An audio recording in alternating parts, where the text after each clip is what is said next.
there are signs the U.S. economy is growing more jobs. More jobs were added in December than in the 8 months previous. Darren Gersh reports tonight some companies cannot hire fast enough. Sure, the walls are white, the cubicles are gray, but this is some of the most exciting economic video we've seen in a long time. That's because the cubicles here at GlobalNet Services are almost full, and the company has plans to add more workers. We can't hire fast enough. This is Chuck Kramer, VP for Health Systems at GlobalNet, and yes, he actually said it. Again, we can't hire fast enough. GlobalNet has 32 open positions. Demand is strong for the website and Google mapping services the company sells. A lot of the work this company does is with the federal government, but a lot isn't. And the outlook is good. What we're hearing from our partners and people that we work with is the interest is there in hiring people. Kramer says business is finally turning around. If I were a betting man, and I am a betting man, I'm very certain about it.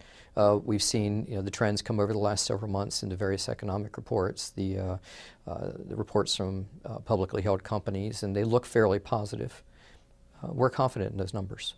Confidence for employees? Well, many of them are still shell-shocked. After 2 new jobs and 2 layoffs, Chris Pasquarette is happy to be working, but his economic scars are still fresh. My confidence is not incredibly strong. I tend to feel that we didn't necessarily jump out of the recession. It's not that we're entering a second recession. I tend to think that it was kind of here all along, and that we're rather changing our expectations about what the job market entails. The National Federation of Independent Business Optimism Index shows small businesses like GlobalNet now expect the economy to pick up this year, but most are still cautious about hiring.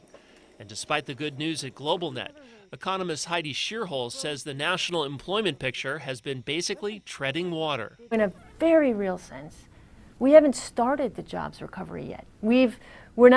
The hole isn't getting deeper, but we also haven't started climbing out of it. So there is good news out there about the economy. Firms are hiring. We just need a lot more of them. Darren Gersh, Nightly Business Report, Washington.